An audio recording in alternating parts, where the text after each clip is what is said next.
मैं उन सभी स्थानों पर गया जो मुझे प्रिय थे, ऐसे लोगों से मिला जो मुझे पसंद थे। ये दुनिया, ये लोग अद्भुत। जीवन में सीखने के लिए अभी भी बहुत कुछ है। किसी भी तरह से मुझे सीखना है। लेकिन एक बात मुझे अभी भी भ्रमित करती है, जिसे मैं अब तक खोज रहा हूं, पर भाग्य ने साथ नहीं दिया। भगवान को लेकर मेरी समझ पूरी नहीं हुई है। मैंने ढेर सारे पुस्तकें पढ़ डाली। क्या ईश्वर इतना जटिल है कि मैं समझ नहीं पा रहा हूं? या मेरा मन इतना भटका हुआ है कि मैं उस सहज भगवान को संपूर्ण रूप से समझ नहीं सका? मैं सोचता था कि सब समझ जाऊंगा, बस उनकी एक झलक मिल जाती। उस सत्ता को जानने के लिए जिन पवित्र शास्त्रों, विभिन्न धर्म और आस्थाओं की पुस्तकों का मैंने अध्ययन किया, सब में एक बात सामान्य है। भगवान प्रकाशमय है। प्रकाश, प्रकाश, और अभी भी प्रकाश ही प्रकाश है।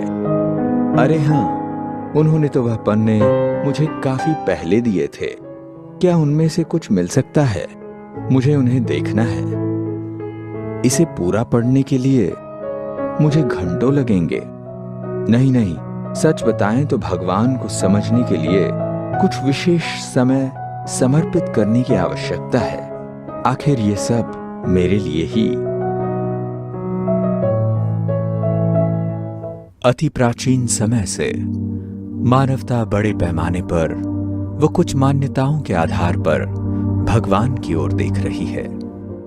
प्रार्थना, पूजा करना, विनती व याचना करना, धन्यवाद देना, अर्पण करना, समर्पण करना, ध्यान लगाना आदि कई प्रकार हैं जिनके माध्यम से लोग भगवान के प्रति अपनी गहन आस्था और प्रेम व्यक्त करते हैं, उन तक पहुंचने का गंभीर प्रयास करते हैं। निराशा के समय आशा की किरण के लिए, अत्यधिक कष्ट के समय निकट और प्रिय स्वजनों की रक्षा हेतु, विषम व गंभीर परिस्थितियों का सामना करने के लिए, शक्ति की चाह में, मानवता की भलाई के लिए या स्वयं की इच्छाओं की पूर्ति के लिए भगवान ही सबसे महत्वपूर्ण है। फिर भी उन्हें अंत में स्मरण करते हैं। दृढ़ आस्थावानों के लिए भगवान सिर्फ सर्वोच्च सत्ता ही नहीं बल्कि सब कुछ है। विशेषकर संकट की घड़ी में वही उद्धारकर्ता, मुक्तिदाता, मुसीबतों से छुड़ाने वाला, अनदेखी मदद करने वाला हाथ है। ऐसा हाथ जो दर्द का निवारण करता है और शीतलता प्रदान करता है। लोग भले ही पूर्व में ईश्वर को किसी रूप में मानते व पूजते रहे हों, उन्हें लगता है कि उनका तो भगवान पर हर प्रकार से स्वाभाविक अधिकार है।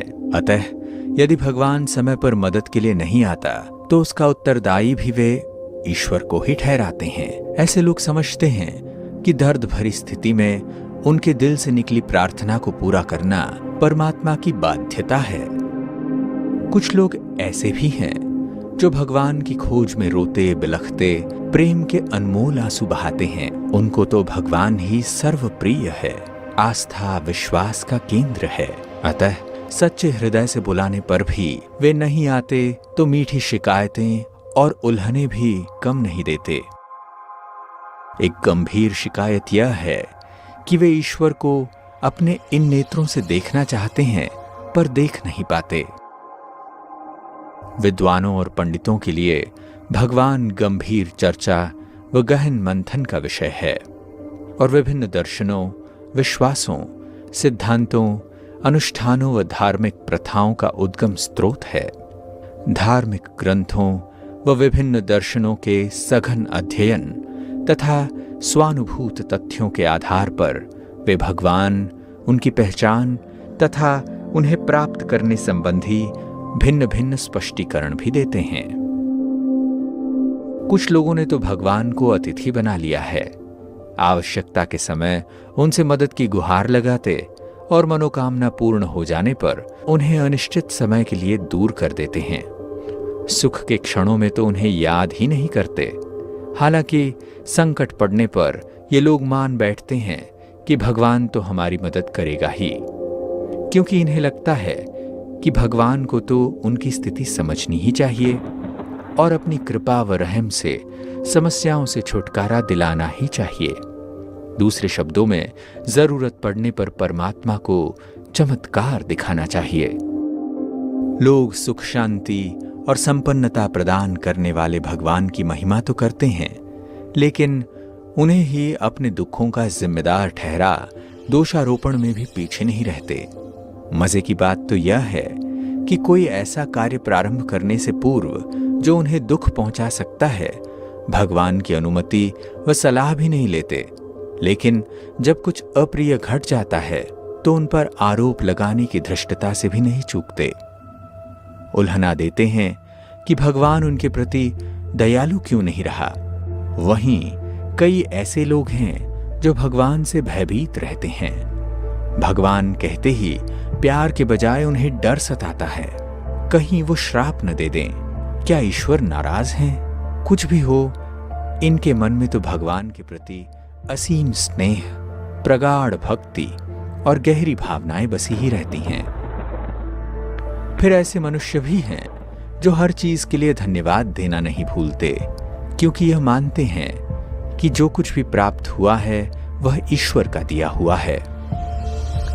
कुछ लोग हैं जो दायित्व समझकर निरंतर भगवान से प्रार्थना करते रहते ताकि परिवार की परंपराओं को जीवित रख सकें।